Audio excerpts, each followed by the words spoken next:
Today on Down to Business in the Technology segment, we covered the topic of Think Mobile. We asked the question whether SMEs should consider developing their own app, or whether SMEs needed simply to optimize their websites to help them reach the growing number of mobile users. And we also looked at the app business, or the idea of an app as a business itself. We were joined by Alex Fegan from Tempster.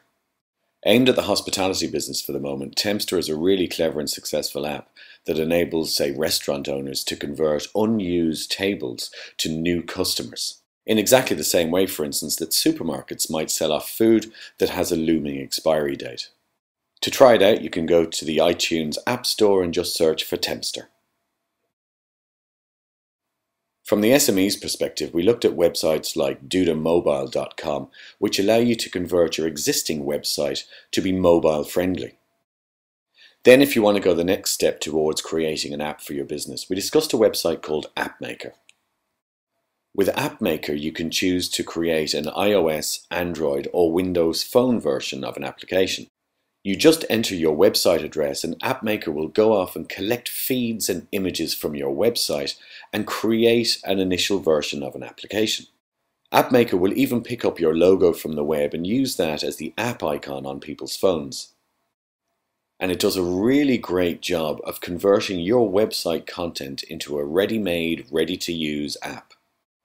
Services like AppMakr and DudaMobile cost from about €7 to €70 a month. But if you want a fully customized app, you probably need to talk to an app development company. And Tapadoo, founded in 2009, is an example of one of our homegrown app development companies who are really making an impression. Based at the National College of Ireland's Research and Business campus, I called in to meet the founder. Tell us about the sort of companies that come to you to develop apps these days. It's actually quite wide and varied. Okay. So we get anything from individuals with ideas who might approach us. We've dealt with a lot of startup companies who have the idea either in place or on the web and they need to extend it out to mobile. And then we've dealt with a lot of big established companies. They normally come to us looking for kind of brand enhancement type or brand engagement type applications. So you have a mix of both large companies and an amount of SMEs as well. Yeah.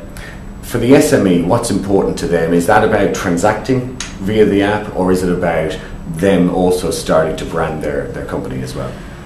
For the SMEs, I think we're seeing a bit more around actually transacting and less of the branding things. The branding apps are very much coming from large brands who see they want to be in people's pockets.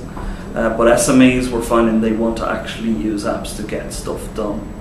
And they tend to be at varying stages of their development, so sometimes they're actually coming to us with proof of concept because they want to get to funding stages and they want to actually be able to demo something.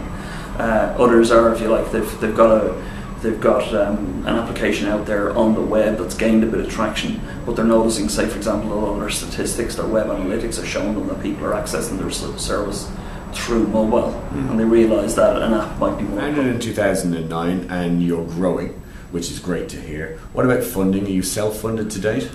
Yeah, we're pretty much all self-funded. We have had some grant support. Ireland's a great place to do a startup, incidentally, but we've had some employment grants from the local enterprise board. We have taken on some grant through the Fusion programme, which is a cross-border programme. But apart from that, we've grown organically through sales. For more information or for podcasts of the show, go to newstalk.ie/down to business.